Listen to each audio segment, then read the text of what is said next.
भय, मनुष्य का स्वभाव है भय, पर अति भय हो जाए उसके लिए लिखा है ये। सब चीज से डर लगने लगे, कई लोगों को बीमारी हो जाती है,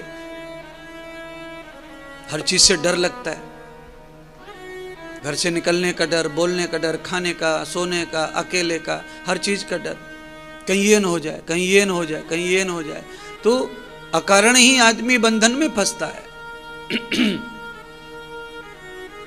तो उस बंधन से मुक्त करने का ये जो मार्ग है, ये कथा है।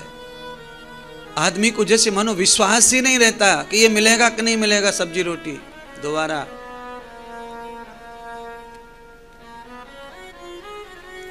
ऐसे ही कभी कभी आदमी को भगवान पे भी भरोसा नहीं रहता है।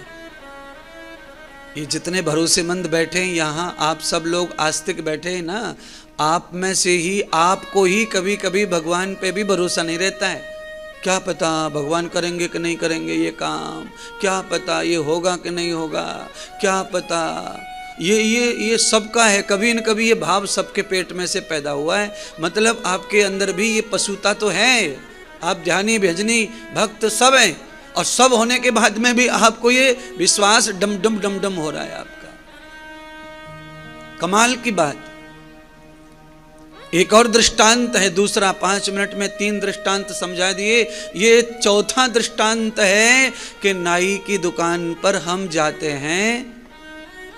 आजकल नाई अपने उस्तरा में ब्लेड लगाता है, पहले ब्लेड वाले उस्तरा नहीं थे, तो आपको कुर्सी पे बिठा लेता था, आपके ऊपर कपड़ा उड़ा देता था, तो आपके गर्दन नहीं, आपके सामने ही वो चमड़े के ऊपर अपने उस्तरा को धार लगाता, चमड़े के ऊपर, और आप आजाद बैठे, एकदम मस्त बैठे, कोई टेंशन ही नहीं है, और वो घसड़ रहा है, उसको धार मार रहा है।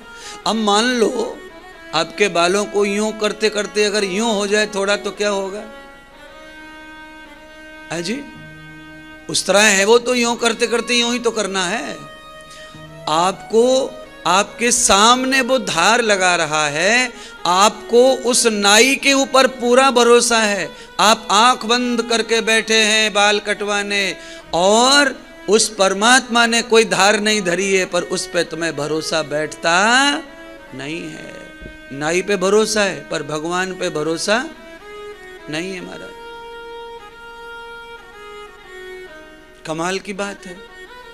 चाणक्य तो ये कहते हैं कि पूरे मानव समाज में नाई से ज्यादा चतुर कोई नहीं होता है।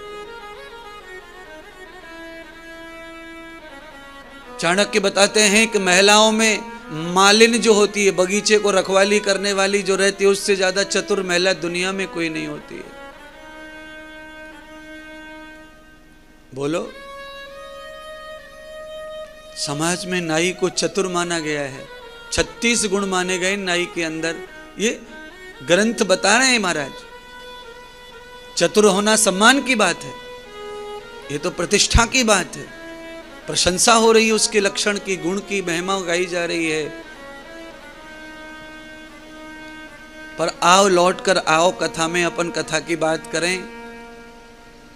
कथा की बात यह है कि कबीर जी ने कहा, निद्रा भोजन भोग भय ये नर पशु समान।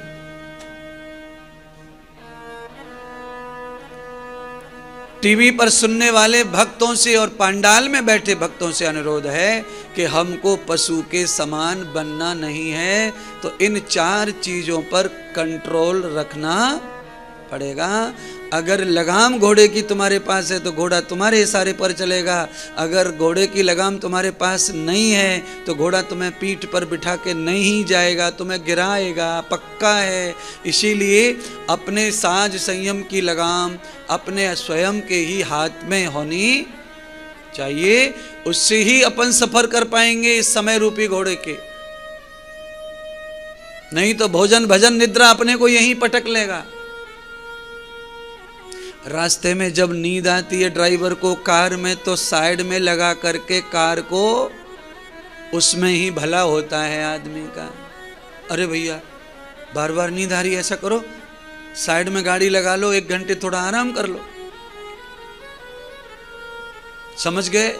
नींद के हाथ में अगर लगाम चली गई तुम्हारी जीवन की, तो रोड पर नहीं साइड में फायदा है। किसी का बच्चा मर गया है, किसी का पति मर गया है, ऐसे रूखड़ी सूखड़ी सी होके बैठी हैं घर में। बताओ, कुछ नहीं कर पा रहे। ऊपर से उनके ऊपर और ऊपर से ये और बता दो कि पूजा मत करना, ये मत करना, हवन में मत बैठना, फलाना मत बैठना, ठिकाना। तो ये क्या करेंगे जिंदगी इसकी, कैसे सही होगी, कैसे उद्धार होगा इसका महाराज। पिछले कर्म खराब थे इसलिए कर्म लुट गया, जीवन लुट गया, बर्बाद हो गया जीवन। और आगे भी कुछ अच्छा करने मत दो, समाज थोप देता है, नको नको काय जाला है, तुमचे नबरा बार लेना है, तुम बाहर मत कड़ा, बाहर मत आ, कहां जाए। अंदर घर में घुसेड़ के डाल दिया है। और ये बाहर मत आ, ये कौन बोलता मालूम है? बुढ़ियां, दादियां, अम्मा, आजी, बड़ी सास, छोटी सास, काकी सास, ये बोलती हैं। और जिसका पति मर गया, 1 महीने के बाद में अगर वो लुगाई बाहर आ गई, हाय हाय हाय,